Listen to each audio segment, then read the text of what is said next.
Minister Nicholson, Secretary Hagel, ministers, members of Congress, ambassadors, generals, ladies and gentlemen, colleagues and friends, my name is Peter Van Prague. I'm president of Halifax International Security Forum, and on behalf of our board of directors and everyone who has worked so hard to prepare this event today, welcome to Halifax.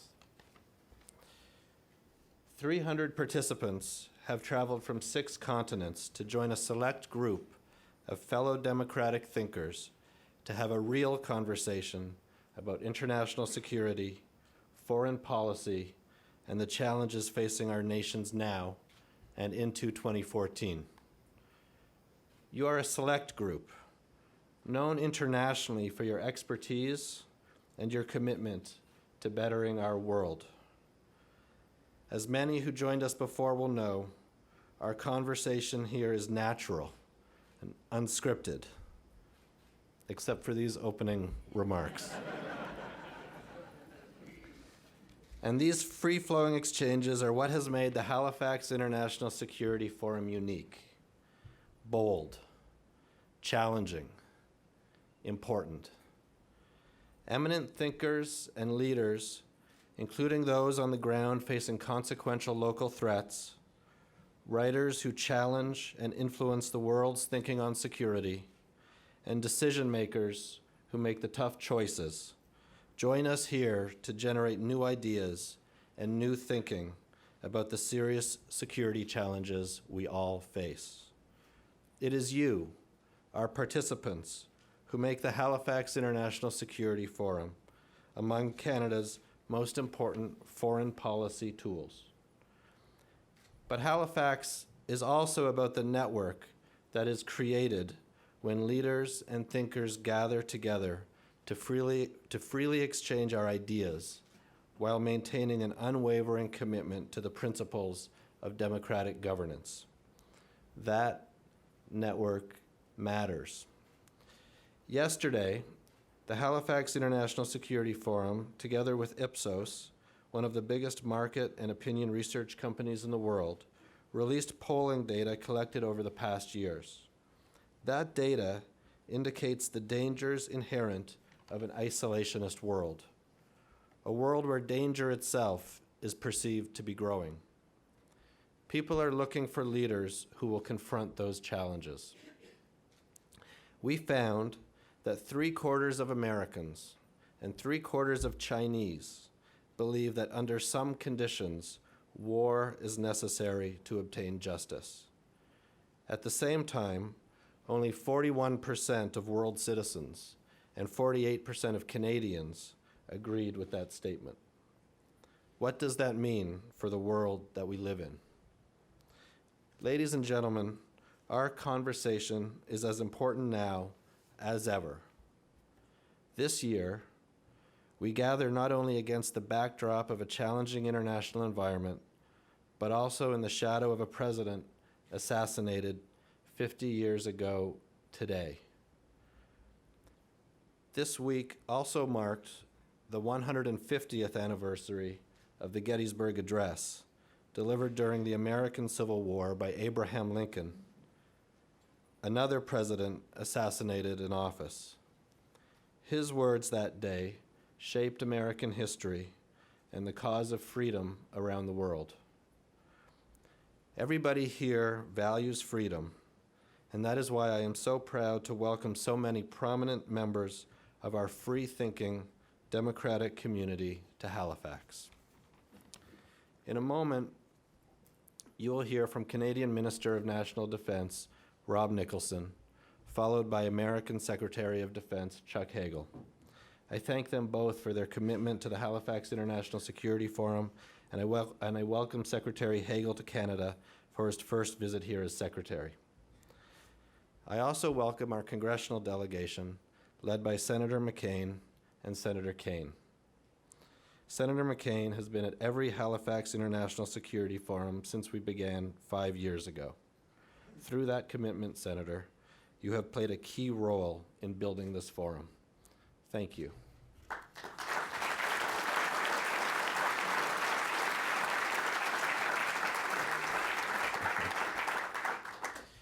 I welcome Canada's Foreign Minister, John Baird, who we welcome here today for the first time.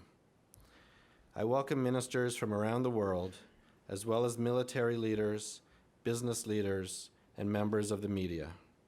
I want to give a special welcome to Bill McCaffrey, CEO of Meg Energy, who created the Halifax Canada Club last year, and Nancy Southern, CEO of Atco Group, for joining Halifax Canada Club this year, for their generous commitment and confidence in what we are building here together.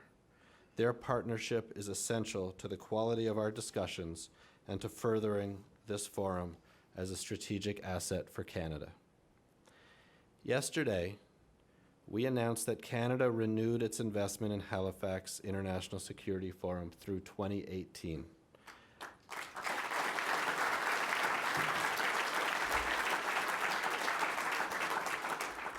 I am grateful to the Department of National Defence and to the Atlantic Canada's Opportunity Agency. Thank you.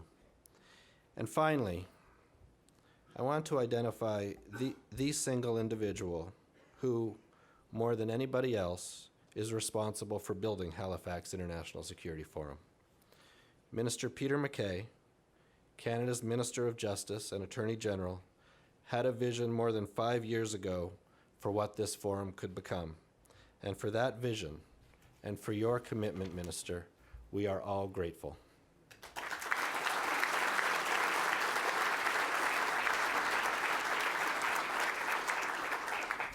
Ladies and gentlemen, I am almost finished. Before I go, I have promised my communications team that I would respectfully remind all of you that we here at Halifax encourage tweeting so that the conversation is carried forward. We are at hashtag HISF 2013. Ladies and gentlemen, please help me welcome the Honourable Rob Nicholson, Canada's Minister of National Defence.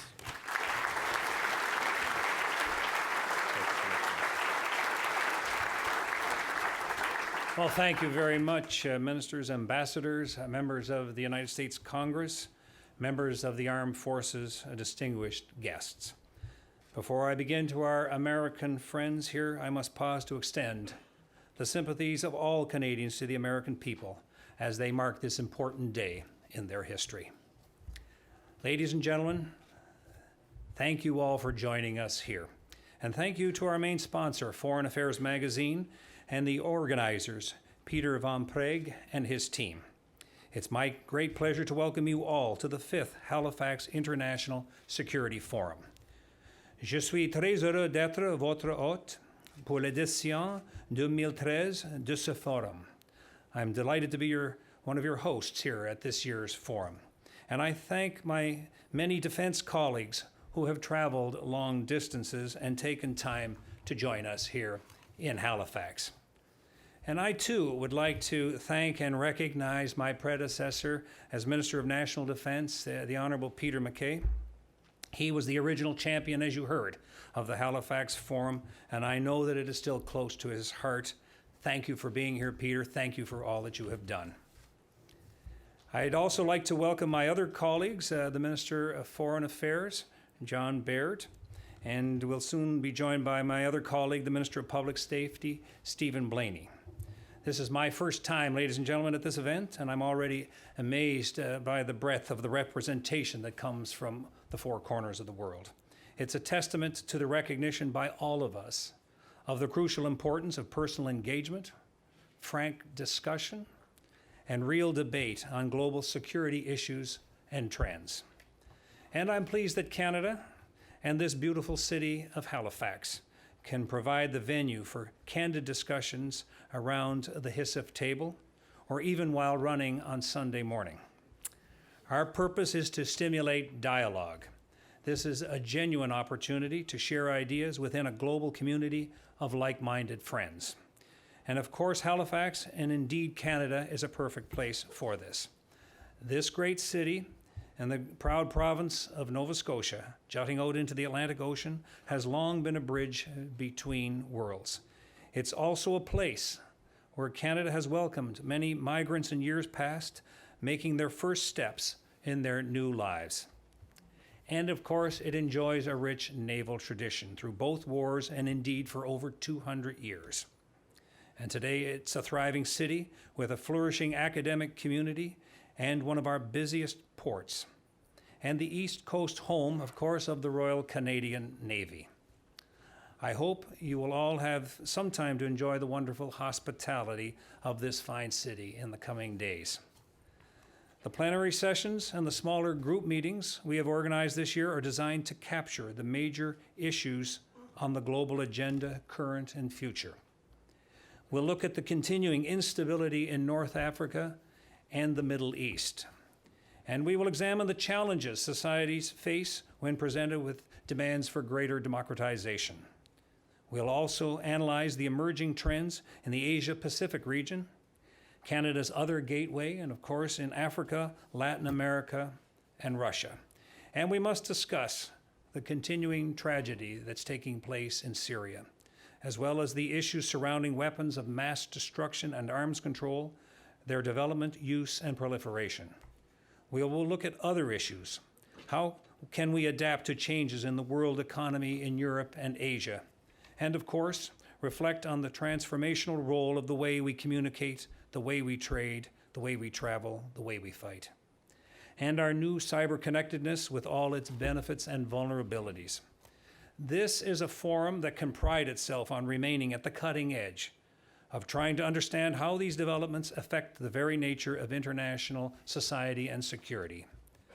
While we may find solutions to some of these problems in the next 3 days, it is more likely that we will more modestly gain insights that enable us to understand more fully and to make better decisions together.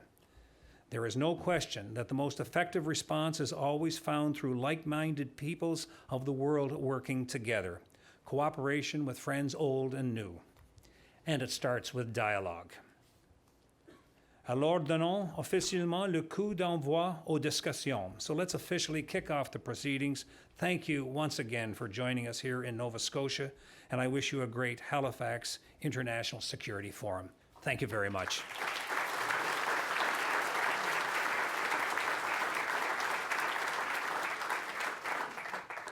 Thank you so much, Minister Nicholson.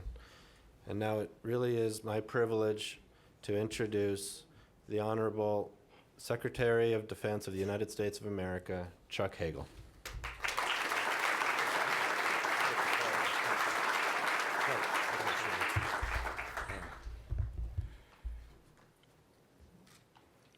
Peter, thank you. I am grateful for an opportunity to be here and participate in a very important forum. And to you, Minister Nicholson, thank you for your hospitality. And I recognize as well our friend Peter MacKay for his imagination and resourcefulness, innovation, leadership, and the driving force behind this institution. So thank you all who have had a significant role in organizing and assuring that this forum continues to grow and strengthen and become even more relevant as the years go by, and address, as Minister Nicholson noted, some of the great challenges and issues that face our world today, and I fear will be with us for some time. Over the years, this conference has grown into an important venue for dialogue and discussion on emerging security trends, from cyber defense to the evolving threat of terrorism. It brings together leaders from around the world, including a U.S. congressional delegation that has been recognized already, led by Senators John McCain and Tim Kaine. Their presence and leadership is an important part of why this gathering has become so successful. I'm always reassured when I see members of Congress with me, or at least most of the time. Depends on the forum and the hearings, but I do want to note their presence. Particularly, they've had a quite stimulating week. Very stimulating day yesterday, as you may have noted, and I know that they welcome an opportunity to escape Washington. So we are glad you're here, and to my friend John McCain for his continued leadership and presence. I know what he has meant to keep this thing going, and being here initially, as you know, Peter, was, I think, of particular importance. So thank you to my former colleagues and senior members of Congress who helped lead our country. The growth of this forum is also, as has been noted, a tribute to the vision of Minister Nicholson's predecessor, Peter MacKay, and to the leadership of Peter Van Praag. Thank you, Peter. The Halifax Security Forum reflects Canada's important role as a force for peace and security. The United States deeply values its alliance with Canada, as we share much more than a 5,000-mile border. We share a common history of values, and many common security interests. We fought side by side in Afghanistan under a NATO umbrella, and we worked together to advance peace and security in the Western Hemisphere and around the world. Earlier today, Minister Nicholson and I signed a defense policy framework. That framework will help guide our future cooperation in the Asia-Pacific. We also share the common interests of being Arctic nations. Today, I want to focus my remarks on the forces that are driving dramatic changes in the world's and the region's environment, the long-term security implications of these changes, and how the U.S. Department of Defense is preparing to adapt to these 21st century Arctic region challenges. To fully appreciate what's happening in the Arctic and the world, we should take a step back and consider the many dynamic shifts occurring in the region and in the world. Among them are the growing economic and geopolitical importance dynamics of the Asia-Pacific, conflict and instability across the Middle East and North Africa, the unprecedented diffusion of global economic power, new sources of and demand for energy, the rise of China, India, Brazil, and other nations, environmental degradation and devastating natural disasters, and the role of technology in closely linking the world's people, their aspirations, and their grievances. History is a recording of the past. It has recorded the rise of great powers, the fall of empires, and technological revolutions that have transformed the way people communicate, travel, trade, fight wars, and meet new threats and opportunities. But the challenge of global climate change, while not new to history, is new to the modern world. Climate change does not directly cause conflict, but it can significantly add to the challenges of global instability, hunger, poverty, and conflict.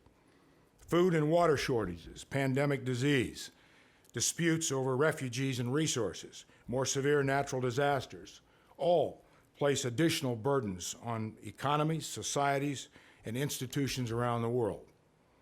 Typhoon Haiyan in the Philippines is a reminder of humanitarian disaster brought on by nature. And climatologists warn us of the increased probability of more destructive storms to come. The Department of Defense has been aware of these challenges for many years, and we are addressing them. We're addressing them by including through a review of our energy strategy. DoD invests in energy efficiency, new technologies, and renewable energy sources at our installations and all of our operations. These investments make us a stronger fighting force and helps us carry out our security mission. Last year, energy efficiency and renewable energy improvements, such as tactical solar gear at combat outposts in Afghanistan, saved roughly 20 million gallons of fuel, taking 7,000 truckloads worth of fuel off the battlefield. Over the same period of time, U.S. Air Force innovations in more efficient route planning saved $1.5 billion. By 2025, private sector investments on DoD installations will be generating 3,000 megawatts of renewable energy. That's enough power to power 750,000 homes, 50% more power than the Hoover Dam. And because we know that climate change is taking place, we are assessing our coastal and desert installations to help ensure they will be resilient to the effects. Planning for climate change and smarter energy investments not only makes us a stronger military, they have many additional benefits, saving us money, reducing demand, and helping protect the environment. These initiatives all support President Obama's Climate Action Plan, which outlines how the United States will work with the international community in addressing these serious global challenges. This plan also helps prepare our nation for the effects of climate change and lays out how we will work to reduce carbon emissions. America's energy security has also been strengthened through new domestic energy exploration technologies in North America. Natural gas, in particular, promises cheaper fuel with lower carbon emissions across the continent. As energy sources evolve and the global demand for energy increases, it increases amid a changing climate. And as nations see this, react to this, plan for this, they will shift their strategic priorities, placing more and more emphasis on new sources of energy from new frontiers, including the Arctic. Climate change is shifting the landscape in the Arctic more rapidly than anywhere else in the world. While the Arctic temperature rise is relatively small in absolute terms, its effects are significant, transforming what is a frozen desert into an evolving navigable ocean, giving rise to an unprecedented level of human activity. Traffic in the northern sea route is reportedly expected to increase tenfold this year compared to the last year efforts. Over the long term, as global warming accelerates, Arctic ice melt will lead to a sea level rise that will likely threaten coastal populations around the world. But it also could open up a transpolar sea route, a possibility that has been discussed since the USS Nautilus made its historic submerged crossing of the North Pole many years ago. As the Arctic changes, it creates new opportunities and new challenges. The opportunities and the challenges will shape the region for decades to come. With Arctic sea routes starting to see more activities like tourism and commercial shipping, the risks of accidents increases. Migrating fish stocks will draw fishermen to new areas, challenging existing management plans. And while there will be more potential for tapping what may be as much as a quarter of the planet's undiscovered oil and gas, a flood of interest in energy exploration has the potential to heighten tensions over other issues, even though most projected oil and gas reserves in the region are located within undisputed exclusive economic zones. Despite potential challenges, these developments create the opportunity for nations to work together through coalitions of common interests, as both Arctic and non-Arctic nations begin to lay out their strategies and positions on the future of the region. Earlier this year, the United States joined many of these nations, releasing its national strategy for the Arctic region, emphasizing responsible Arctic stewardship and strengthening international cooperation.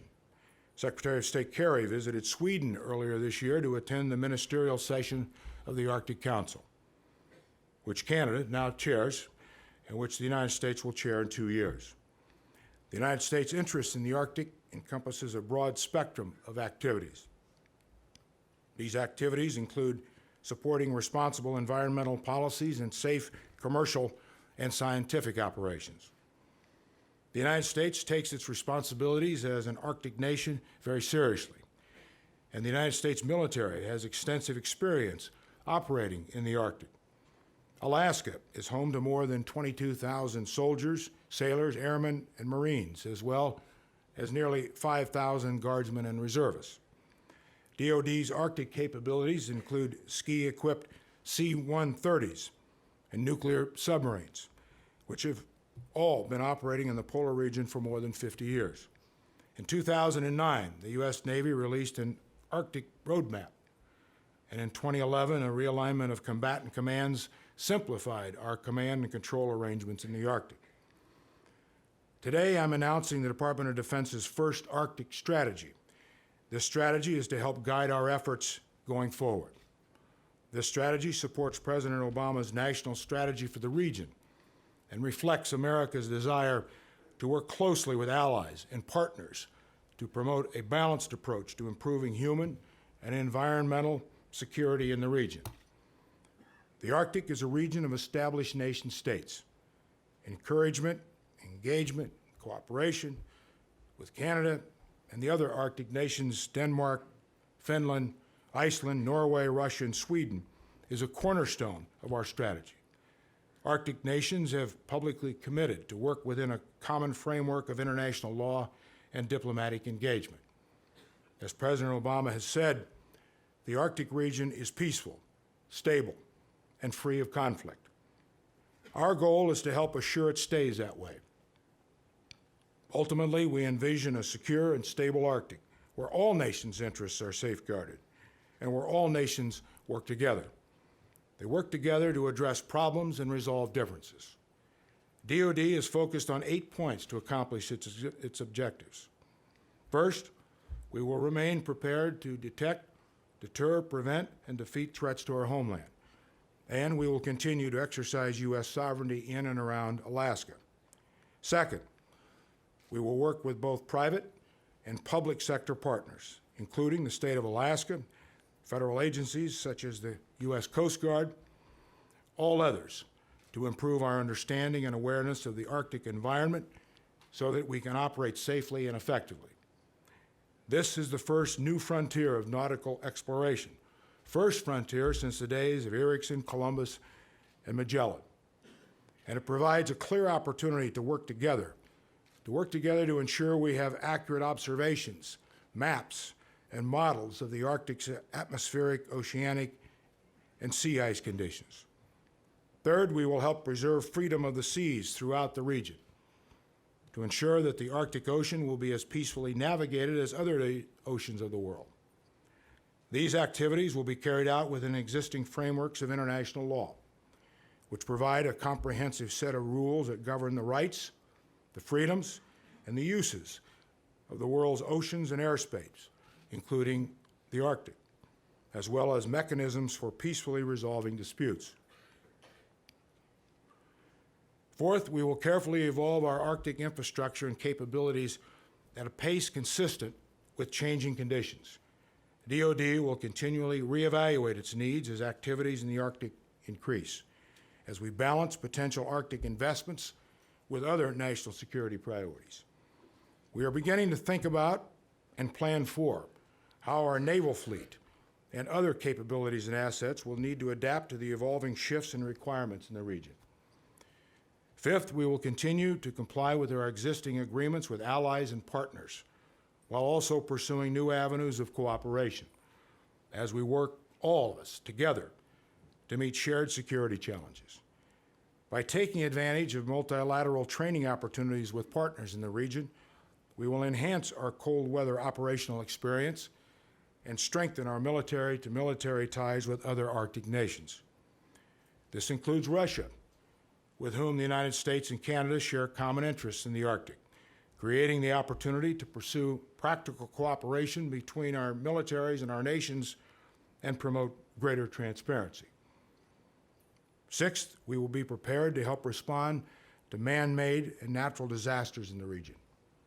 Our support will extend not only to civil authorities in Alaska and around its coast, but also to cooperate with allies and partners through humanitarian assistance and disaster relief operations.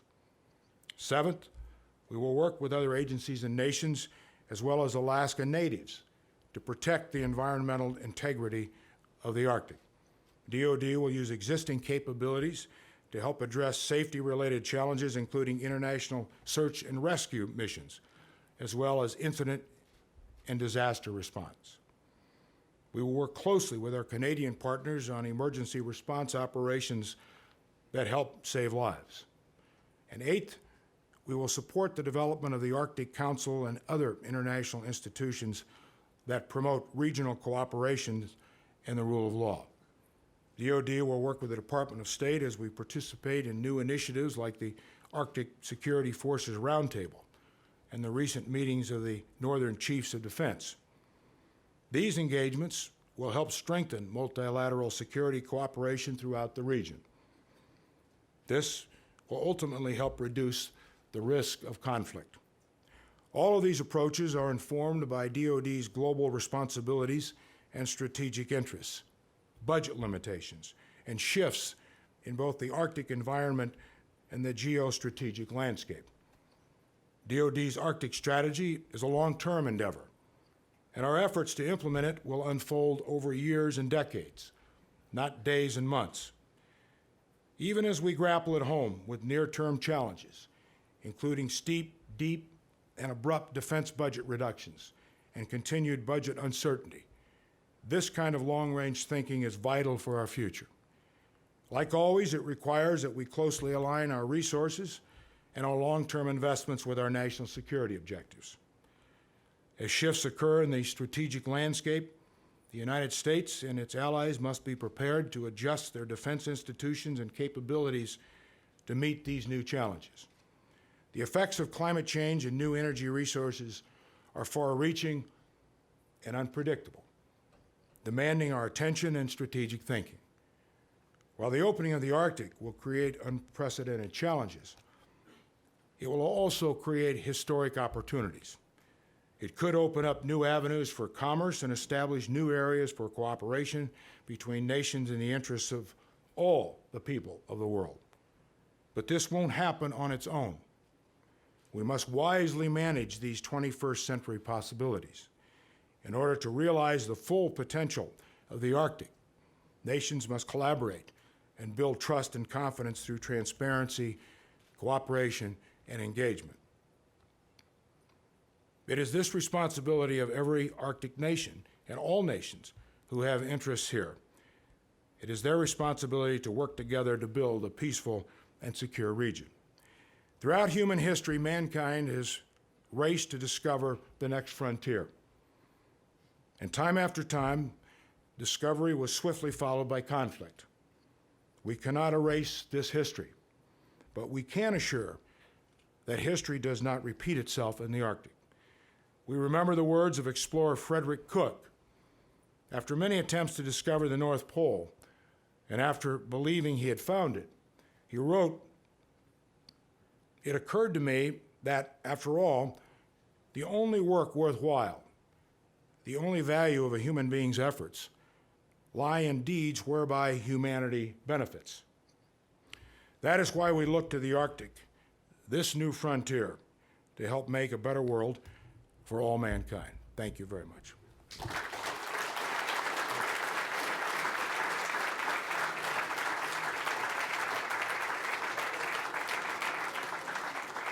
Thanks so much, Secretary Hagel. And we are on a break now for about 30 minutes. Thanks very much. We'll see you in 30 minutes.